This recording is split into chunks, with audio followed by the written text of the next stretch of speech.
好啊，天父愛你。 Jesus loves you。 每日都係新嘅開始。你預備好同天父一齊踏上今日嘅靈修旅程未啊？而家等我哋用少少嘅時間，安靜我哋嘅心靈，聽下最愛我哋嘅天父嘅話語啦。士師記4章4至9節及14節。有一位女先知底波拉，是拉比多的妻子，當時作以色列的士師。她住在以法蓮山區拉馬和伯特利的中間，在底波拉的棕樹下。以色列人都上到她那裏去聽審判。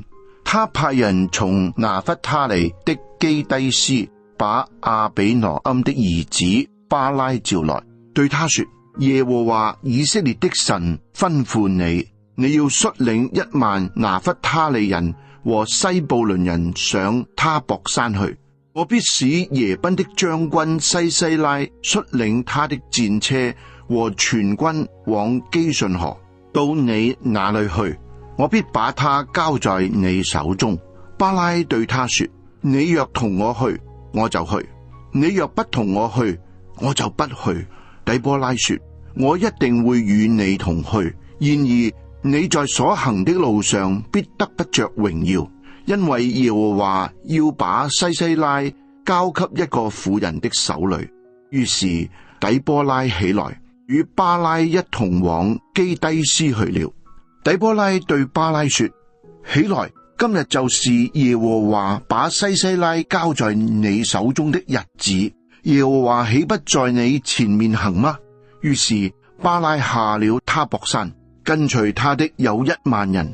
考古學家裘提馬格萊斯同埋佢嘅團隊喺以色列下加利利地區古老嘅胡科克村莊發掘出一個猶太會堂嘅遺址，發現好多令人驚嘆嘅馬賽克、鑲嵌畫、繪畫同埋雕刻作品。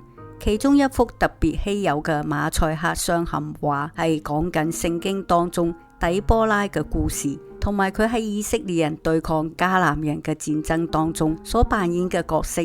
至今冇其他已知嘅古文物講到呢位女英雄。士師記4章記載咗喺以色列人被迦南人壓迫嘅20年，喺第4節講到底波拉呢位女先知做以色列嘅士師。喺上帝嘅指示底下，底波拉敦促以色列嘅將領巴拉主動攻擊迦南王嘅將軍西西拉同埋佢嘅軍隊。喺第6節講到上帝吩咐巴拉率領10000拿弗他利同埋西布倫人上他泊山去，而底波拉就同巴拉同去。之後迦南軍隊果然戰敗。迦南軍隊嘅將軍西西拉雖然一開始徒步逃跑，但係最後難逃一死。喺23節講到，因為底波拉同埋巴拉勇敢順服上帝，上帝使迦南王耶賓被以色列人制服了。聖經為我哋保存一幅又好似係由馬賽克鑲嵌而成嘅歷史圖景，呈現上帝子民集體同個人嘅生命故事。我哋可以由佢哋嘅生命故事當中得到激勵同埋勇氣，就係即使面對艱難同埋挑戰，都要順服上帝嘅指示。我哋實在可以相信神，佢會賜俾我哋力量，令到我哋可以按住佢嘅指示而行。